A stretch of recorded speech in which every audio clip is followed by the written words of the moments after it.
online yani çalışma grubumuz da var sözlük üzerine. Tabii ki biz bunu real hayata yansıtmamız lazım bu çalışma grubu olayını. Daha iyi iletişim kurarız.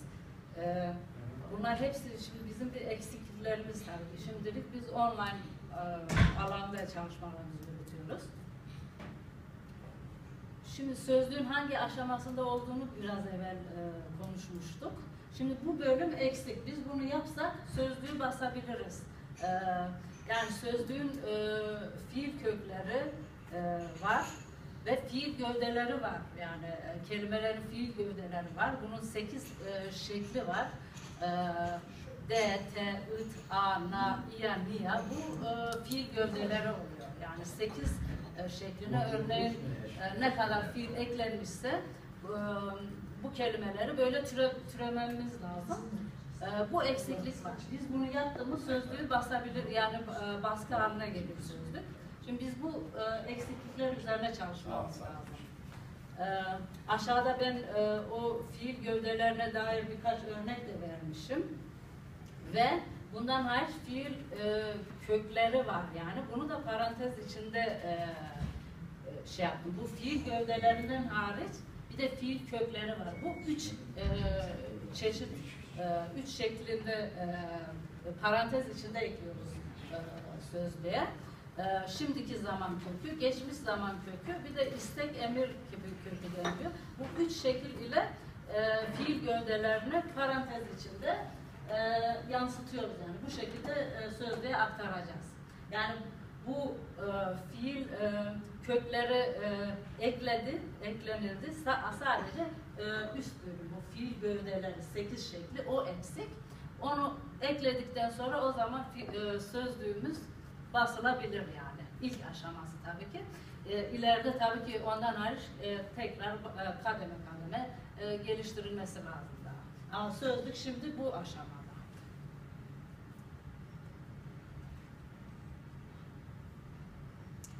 Evet, bu fiil gövdeleri ve fiil köklerinden hariç tabii ki daha dikkat edilmesi, daha başka gereken bölümler de var tabii ki. Örneğin, bilmiyorum bunları açıklama gerekli mi yani? Daha detayına girilmesi gerekli mi değil mi? Siz Almanca biliyor musunuz? Evet, konumuzla alakalı mı acaba? Hayt. Nerede? Almanca'da hayt. Karışmış mı acaba? Yok. Hayt. Almanca'da. Evet, bazen ekliyorum. Ben Almancadan... İngilizce de eklemişsin zaten. Evet, o onun İngilizce şekli.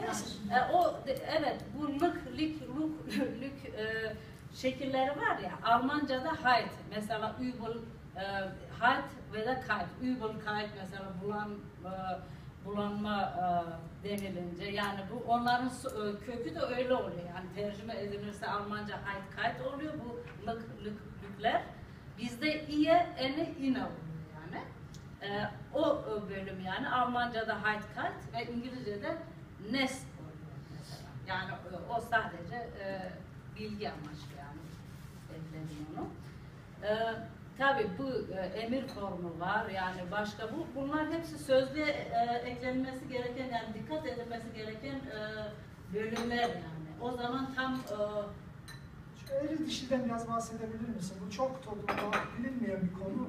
Hani eril dişi kelimeler biraz daha onu izah etmek. Evet, onu sonradan yapacağım. Yani şimdi onun şeyini. Evet, bu sözlüğe eklediğimiz kelimelerden hariç tabii ki sözlük ile alakalı da eksiklikler var. Mesela bizim sadece fiiller bölümü de var yani. Orada sadece fiilleri ekleyeceğiz. Birisi mesela gelmek, gitmek, arama çubuğunda öyle kelimeleri girince fiil çekimlerin tüm şekli yansıması lazım yani. Biz şimdi sadece az yani 20-30 tane eklenti var ama o bölüm de gelişmesi lazım. Bu bölüm tabii ki o kelime aranan bölümü ayrı, fiil bölümleri ayrı. Sadece fiil bölümleri ve fiil çekimleri üzerine de bir bölümümüz var. Mesela diyorsunuz gelmek, gitmek ya da oturmak, yapmak fiillerin fiil çekimleri nedir? Giriyorsunuz tüm şekli sıralayacak yani. Bu da kendine özel bir bölüm yani. O bölüm daha çalışma aşamasında yani. Daha geliştirmesi lazım. Dediğim gibi bizim bir çalışma grubumuz olsaydı biz daha çabuk ilerletirdik tabii ki bu çalışmaları. Şimdilik böyle yani. Dediğim gibi birkaç arkadaş olsa bir araya gelsek, konuşsak yani yardım olur. Bu bölümü beraber geliştiririz ve ekleriz yani. Bundan hariç tabii ki bu kelimeler de bu modern hayatımızdaki kelimelerde de tabii ki eksiklikler var. Onları da bizim dile eklememiz lazım. Onlar da bir eksiklik. Ya ondan hariç gramatik bölümümüz var, forum bölümümüz var. Bunlar hepsi eksiklikler. Ama biz tabii ki o kelime bölümünü dediğim gibi o 8 şeklini türetirsek, kelimeleri eklersek o zaman sözlüğü basarız ve bunları da yavaş yavaş geliştiririz. Çalışma grubumuz olsa tabii ki daha iyi. Yani ileriye yönelik kendimize özel bir çalışma grubu oluşturmamız lazım ki böyle şeyleri yavaş yavaş geliştirelim. Bundan hariç, evet şimdi bu bizim dil enstitüsü Girmeden bir ağırlayalım biraz. Evet, yapabiliriz. Evet. Bu ışık sorun değil de bu şekilde iyi mi arkadaşlar? Değil mi? Böyle iyi mi ışık olayı? Yoksa diğer ışıkları açalım mı? Görüntüleri açın ışıkları. Öyle açayım. Şimdi hani çok teorik Evet, bilgi üst tabii. üste verilmesin. Aha. Sıkılır arkadaşlar.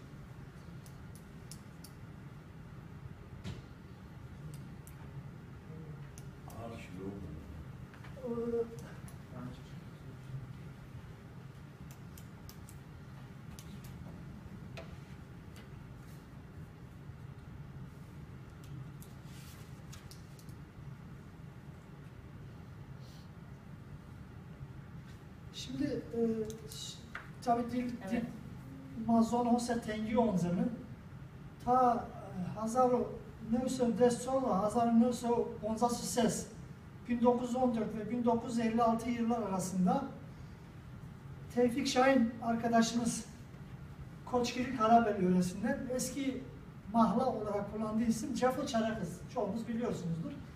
Bu arkadaşımızın İstanbul'da geçen sene bir projeli çalışması oldu. Bu arkadaşımız dille ilgili şöyle diyor. Diyor ki bizim toplumda dilin yok olması, kültürün, inancın ve diğer öğelerin yok olmasının tek sebebi bu işlerin akademik düzeyde ve profesyonel olarak bir plan proje dahilinde ele alınmaması, bu yapılan plan ve projenin Türkiye'deki o toplumda kayıt ile, araştırma ile, şunla bununla yerine getirilip ya da bir toplantı ile işte çocuklarla ilgili ise UNICEF'e, dille ilgili ise UNESCO'ya götürülmemesi, oradan fonlanmaması. İnsanlarımız bir gün, işte belki yani bizim bu yaptığımız çalışmada katılmaz olabilir. Birkaç arkadaşımız, işte 8, burada 10-15 kişiyiz, içimizden işte 10 kişi bu dili biliyor, anlıyor. Çok az olabiliriz. Ama bu bize şu cesareti verdi. Biz belki ileride bu cesaretle hatalarımızı da göz önüne alarak bu toplumun suda yaşayarak fakat suyun farkına varmamasından kaynaklanan sorunu farklı bir şekilde aşarak ileride gerek buradaki arkadaşlarla gerekse gelmeyen arkadaşlarla bir şekilde sosyal medya üzerinden veya başka alanlar üzerinden iletişim kurup Gülten Hanım yine bundan bahsedecek. 8-10 kişilik bir çalışma grubuyla bu bir kurumsallaşmalıyız. Bu dernek olur, enstitü olur. Böyle bir çalışma yapmamız gerekir. Dolayısıyla Tevfik Şahin bu işlerin bizim toplumda projeli yapılmamasının konusunda şikayetçi. Biraz daha projeli çalışmamız gerektiğini söylüyor. Şimdi burada Mikail Aslan'la bu Didarana üzerine bir şey yaptı.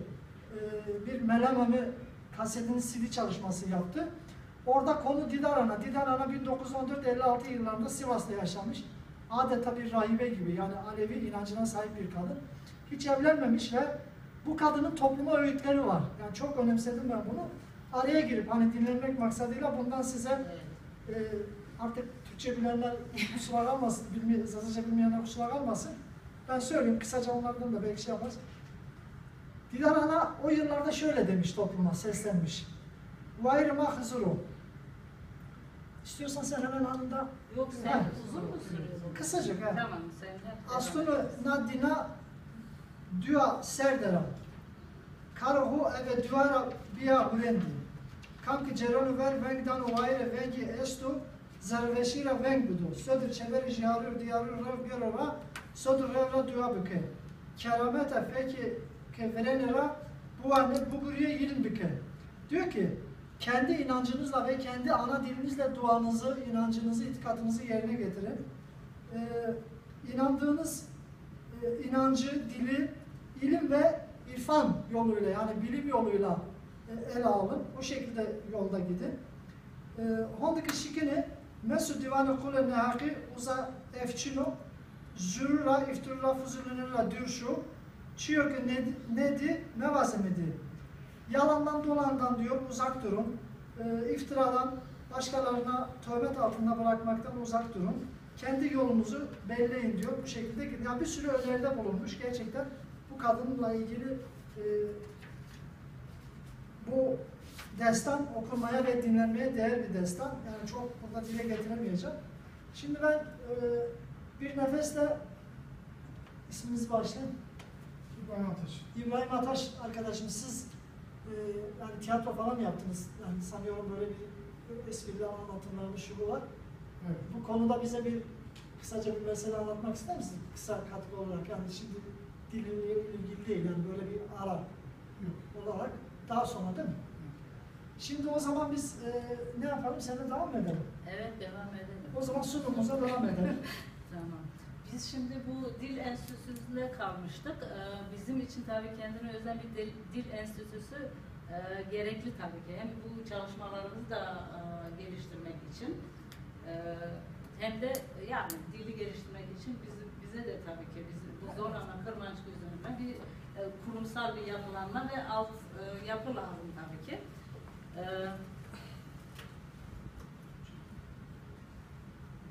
Buna dair de tabii ki finanse etme nasıl finanse edilir ve yer nerede olacak, hangi şekilde olabilir? Mesela örneğin bu Türkiye kanunlarına göre Dil Enstitüsü dernek ya da vakıf şeklinde oluyor. Yani bu çatı altında oluyor enstitü. O zaman yani isimlenme olarak Zorlama Kırmançık Enstitü Derneği veya sadece enstitü olarak isimlendirilebilir. Ama bu dernek çatısı altında oluyor. Enstitü olarak yürütülebilir. Fakat yapısal olarak buranın kanunları öyle dernek çatısında oluyor.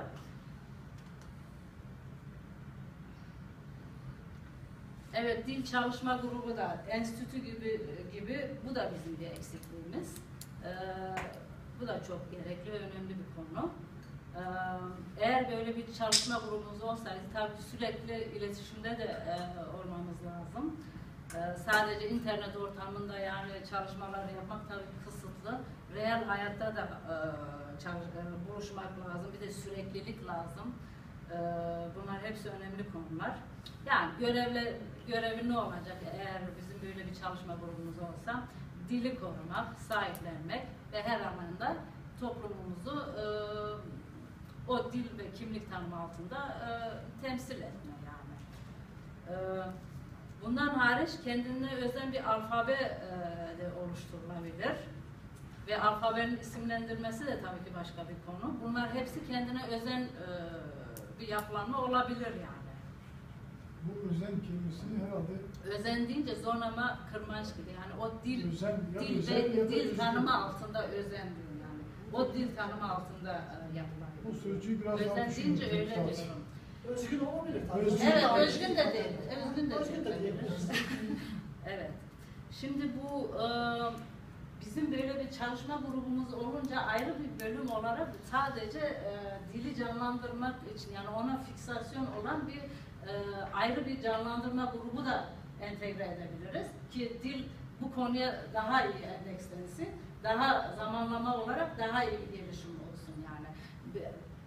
Dili çalışma grubu genel olarak çalışmalarını yapabilir ama bunun içinde bir de sadece canlandırmak, dili revitalizasyonu canlandırmak için ona özelde bir canlandırma grubu entegre etmemiz lazım. Bunlar sadece dili canlandırmak için projeler yapacak.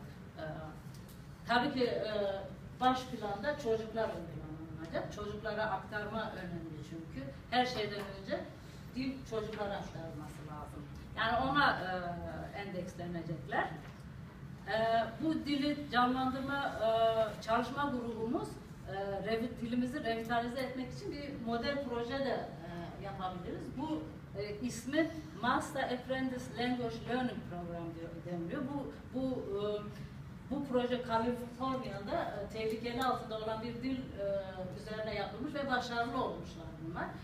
Bizim böyle bir çalışma grubumuz olsa biz bu modeli reel hayatta uygulayabiliriz yani. Aynı şekilde. Çünkü onların dosyaları falan var. Aynı şekilde biz de deneme olarak yani biz de model olarak kendimize uygulayabiliriz. Ama evveliyatıyla bir çalışma grubu olması gerekiyor. Evet, Bu genel olarak olması için yani. bu grubu da böyle entegre edeceğiz. Bu çalışma grubu sadece dili canlandırmak için uğraşacak, çalışacak. Evet, bu model projesi imersiyon deniliyor. Bu imersiyon dalma demek. Yani dalma ne demek? Sadece konuşmak ve duymak ortamında dilin içine dalmak yani. Sadece o ortamda dili öğrenmek anlamına geliyor. İmersiyon dalma demek. Yani o metot ile bir model projesi ve bunu mutlaka biz kendi alanımızda mutlaka bu projeyle uygulamamız lazım. Çünkü ileride biz de tabii ki aynı şekilde deneme yapacağız ve başarılı olursa tabii ki genel anlamda uygulayabiliriz yani bu metodu. Şimdi bu tehlikeli altında olan dil için tabii ki bilimsel alanda neler, hangi konuda, bilimsel olarak neler var? Bu Almanya'da Wolfgang Dressler'ın araştırmaları var.